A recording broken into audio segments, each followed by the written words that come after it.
Hi friends, வணக்கம். இந்த வீடியோவில் நம்ம குக் வித் comali அஸ்வின் செஞ்ச பன்னீர் பேர்ட்ஸ் நெஸ்ட் ரெசிபி எப்படி பண்ணுறதுன்ட்டு பார்க்கலாம் வாங்க. இது ரியலி ஒரு perfect evening snacks. Chef Damu கூட இதை அப்ரிஷியேட் பண்ணியிருப்பாங்க. இந்த வீடியோ பிடிச்சிருந்தா மறக்காமல் லைக் பண்ணுங்கள், நம்ம சேனலுக்கு சப்ஸ்கிரைப் பண்ணுங்கள், இந்த வீடியோ உங்கள் ஃப்ரெண்ட்ஸ் கூட ஷேர் பண்ணுங்கள். வாங்க வீடியோக்குள்ளே போகலாம். நான் இன்றைக்கி ஒரு 200 கிராம் பன்னீர் எடுத்திருக்கேன். அது நம்ம துருவிக்கலாம் ஃபஸ்ட்டு. ஸோ நம்ம துருவிக்கிறதுல டிஃப்ரெண்ட் சைஸஸ் இருக்கும் இல்லையா, இருக்கிறதுலையே ஸ்மாலஸ்ட் எடுத்து அதில் நல்லா இந்த பன்னீரை துருவி வச்சுக்கலாம். பாருங்கள், நம்ம துருவி வச்ச 200 கிராம் பன்னீர் எனக்கு இவ்வளோ கிடச்சிருக்கு. இந்த பன்னீரை நம்ம நெஸ்ட் பண்ணுறதுக்கு மற்றும் முட்டை பண்ணுறதுக்கு யூஸ் பண்ண போகிறோம். ஃபர்ஸ்ட் முட்டை பண்ணுறதுக்கு நான் ஒரு கால்வாசி, ஏன்னா ஒரு 50 கிராம் பன்னீரை ஒரு பவுலில் சேர்த்துக்க போகிறேன். ஸோ இந்த பன்னீர் தேவையான அளவு உப்பு, ஒரு 1/4 ஸ்பூன் உப்பு சேர்த்துருக்கேன். ஒரு 1/4 ஸ்பூன் பெப்பர் தூள் சேர்த்துக்க போகிறேன். ஸோ நான் இது கூட 1 ஸ்பூன் பைண்டிங்கோஸ்கர கார்ன்ஃப்ளவரை சேர்த்துக்க போகிறேன். ஸோ இதெல்லாம் நல்லா மிக்ஸ் பண்ணிக்கலாம். நம்மளுக்கு தண்ணி எதுவும் சேர்க்க தேவையில்லை. அப்படியே இதை நம்ம நீட்டாக மிக்ஸ் பண்ணிக்கின்னு நம்ம உருண்டை பிடிக்க ஸ்டார்ட் பண்ணலாம். இதை கொஞ்சம் ஹார்டாக ப்ரெஸ் பண்ணி நம்ம டைட்டாக பிடிக்கணும், இல்லைன்னா எண்ணெயில் போட்டப்போ உதிரியாக வந்துடும். ஸோ நம்ம டைட்டாக பிடிச்சி பால்ஸ் மாதிரியாக பண்ணி வச்சுக்கலாம். பாருங்கள், நான் எல்லா பால்ஸும் ரெடி பண்ணி வச்சுருக்கேன். இப்போ அடுத்து நம்ம நெஸ்ட் பண்ணுறதுக்கு ஒரு 2 பொட்டேட்டோஸை நான் பாயில் பண்ணி ஸ்மாஷ் பண்ணி வச்சுருக்கேன். அது ஒரு பவுலில் சேர்த்துக்கலாம். அது கூட நம்ம துருவி வச்ச அந்த ஃபர்ஸ்ட் ஸ்டெப்பில் துருவி வச்ச 150 கிராம் ரிமைனிங் பன்னீர் அதை நான் சேர்த்துக்க போகிறேன். இது கூட நான் இப்போது ஒரு ஸ்மால் சில்லியை நல்லா சாப் பண்ணி வச்சுருக்கேன், அதை சேர்க்க போகிறேன். இதுக்கு கொஞ்சம் மசாலா சேர்க்க போகிறேன். 1/4 ஸ்பூன் பெப்பர் தூள், ஒரு 1/4 ஸ்பூன் மிளகாத்தூள் சேர்க்க போகிறேன், ஒரு 1/4 ஸ்பூன் கரம் மசாலா தூள், 1/4 ஸ்பூன் மல்லித்தூள் சேர்க்க போகிறேன்,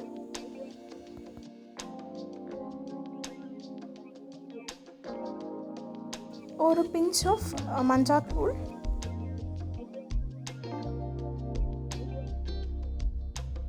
ஸோ நம்ம இந்த ஃபுல் மசாலாக்கு தேவையான உப்பு நான் ஒரு 1/2 ஸ்பூன் உப்பு சேர்க்க போகிறேன். இது நல்லா ஒரு ஃபைனாக மிக்ஸ் பண்ணிக்கலாம்.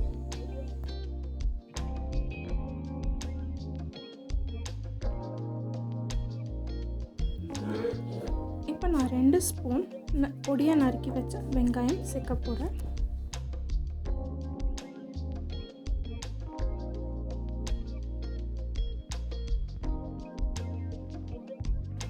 ஒரு ஸ்பூன் நறுக்கி வச்சு கொத்தமல்லி சேர்க்க போகிறேன். இப்போ நம்ம நல்லா மிக்ஸ் பண்ணிக்கலாம்.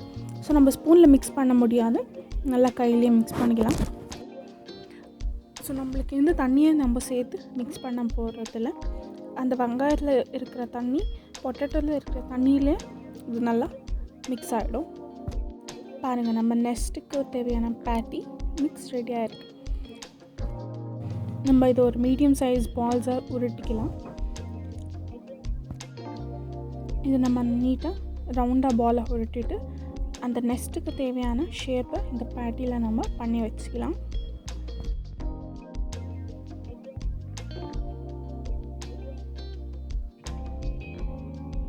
ஒரு பேட்டி இப்போ ரெடியாக இருக்குது. ஸோ பாருங்கள், எனக்கு கையில் ஒட்டுற மாதிரியே இருந்துச்சு.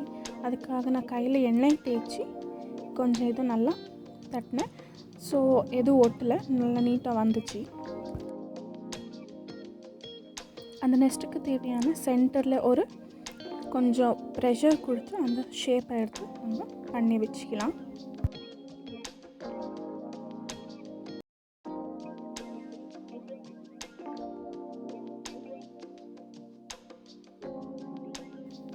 பாருங்கள், நீட்டாக ப்ரெஸ் பண்ணி இருக்கேன் சென்டரில். ஸோ இதே மாதிரியாக நம்ம எல்லா பேட்டியும் பண்ணிக்கலாம். பாருங்கள், நான் எல்லா பேட்டியும் ஒரு நெஸ்ட்டு ஷேப்பில் பிடிச்சி வச்சுருக்கேன். இந்த ஷேப் நீட்டாக செட் ஆகிறதுக்கு நம்ம ஃப்ரிட்ஜில் ஒரு 15 to 20 மினிட்ஸ் வச்சு எடுத்துக்கலாம். பாருங்கள், நான் இப்போ ஃப்ரிட்ஜ்லேருந்து எடுத்திருக்கேன். அந்த ஷேப் நைஸ்லி செட்டாக இருக்குது. பாருங்கள், நீட்டாக அந்த மதியத்தில் அந்த நெஸ்ட்டுக்கு தேவையான ஷேப் வந்திருக்கு. நம்ம கோட்டிங்க்கு நம்ம இப்போ 2 ஸ்பூன் மைதா ஒரு பவுலில் சேர்த்துக்கலாம்.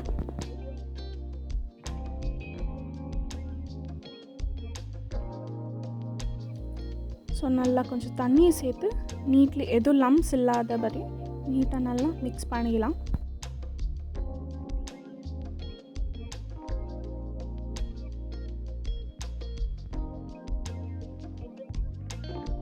ஸோ நம்மளுக்கு பேட்டி ரெடி, மைதா ரெடி, மேலே சேமியா கூட ரெடி. ஸோ இப்போ ஒரு பேட்டியாக நம்ம இந்த மைதா கோட்டிங் பண்ணி நீட்லி எல்லா சைடும் ஒரு 2-3 டைம்ஸ் டிப் பண்ணி எடுத்துக்கலாம்.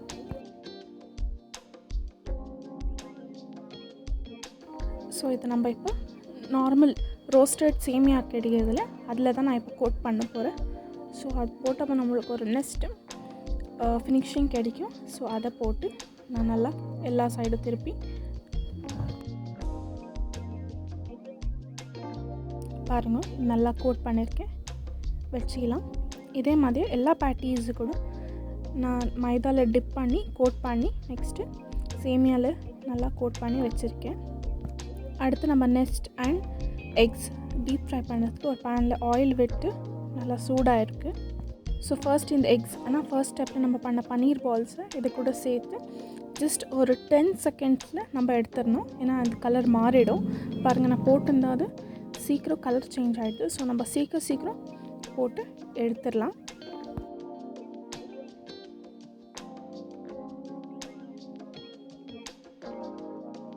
ஸோ இதே மாதிரி எல்லாம் எக்ஸையும் நம்ம டீப் ஃப்ரை பண்ணி எடுத்திருக்கேன். நெக்ஸ்ட் இந்த பேட்டீஸை எண்ணெயில் போட்டு நான் எடுக்க போகிறேன். எண்ணெய் மீடியமில் காஞ்சிருக்கு. ஸோ இப்போ ஒரு பேட்டியை நான் போட போகிறேன். ஒரு பேட்டியாக போடுங்க. நீங்கள் ஜாஸ்தி போட்டால் கான்சன்ட்ரேட் பண்ண முடியாது. ஏன்னா பேட்டி சீக்கிரம் கரைஞ்சிட சான்ஸ் இருக்குது. ஸோ நம்ம இதில் சேர்க்கிற எல்லா பொருளும் ஆல்ரெடி வேக வச்சுருக்கேன். ஸோ இந்த பன்னீர் cooking time is 4 to 5 minutes தான். சேமியா கூட கிறிஸ்பியாக வரும். அது இல்லாத நம்ம பொட்டேட்டோ ஆல்ரெடி பாயில் பண்ண பொட்டேட்டோ தான். ஸோ ரொம்ப வேவிக்கணும்னு தேவையில்லை. ஒரு 2 சைட்ஸ் இந்த கோல்டன் ப்ரௌன் வந்தப்போ எடுத்துடலாம். ஸோ அடுத்த பேட்டியை போட்டிருக்கேன். ஸோ இதே மாதிரி எல்லா பேட்டியும் ரெடி பண்ணி வச்சுருக்கேன். எல்லா பேட்டியும் ரெடியாக இருக்குது. நான் பிளேட்டிங் கோஸ்ட்டு இங்கே 3 பேட்டி எடுத்திருக்கேன். வாங்க பிளேட்டிங் ஸ்டார்ட் பண்ணலாம். அடுத்து இந்த நெக்ஸ்ட்டு கொஞ்சம் என்ரிச் பண்ணுறதுக்கு நான் கொஞ்சம் டொமேட்டோ சாஸ் இல்லைனா நெக்ஸ்ட் கூட சேர்த்துக்க போகிறேன். இப்போ ஃபர்ஸ்ட் உங்களுக்கு டொமேட்டோ சாஸ் பிடிக்கலன்னா வேறு chilli sauce or any mint chutney அதை கூட சேர்த்துக்கலாம். ஸோ நெக்ஸ்ட்டு எங்கே கட்டும், it is usually tree. So அந்த ட்ரீ ஃபீலிங் கொடுக்கறதுக்கோஸ்க்கரம், அந்த லீவ்ஸ் ஃபீலிங் கொடுக்கறதுக்கோஸ்க்கரம் நான் இன்றைக்கி புதினாவில் 2 எடுத்துருக்கேன். அதை இதில் வைக்கலாம். அடுத்து நம்ம x, that is nothing but நம்ம பன்னீர் பால்ஸு எண்ணெயில் வறுத்து எடுத்துருக்கோம் இல்லையா, அதை 2 நான் சேர்க்க போகிறேன் இப்போ. ஸோ அந்த பன்னீர் பால்ஸு பார்க்குறதுக்கே எவ்வளோ நல்லா எக்ஸ் மாதிரியே இருக்குது. This is one of the very excellent dishes. ஏன்னா உள்ளே அந்த பன்னீர் அண்ட் பொட்டேட்டோ ரொம்ப சாஃப்டாக இருக்குது. வெளியே நல்லா அந்த சேமியா க்ரன்ச்சியாக இருக்குது. ரொம்ப ஈவனாக வெந்திருக்கு. ரொம்ப நல்லா இருக்குது. டெஃபினெட்லி உங்கள் குழந்தைங்களுக்கு இது ட்ரை பண்ணி பாருங்கள். எல்லாருக்கும் கண்டிப்பாக பிடிக்கும்.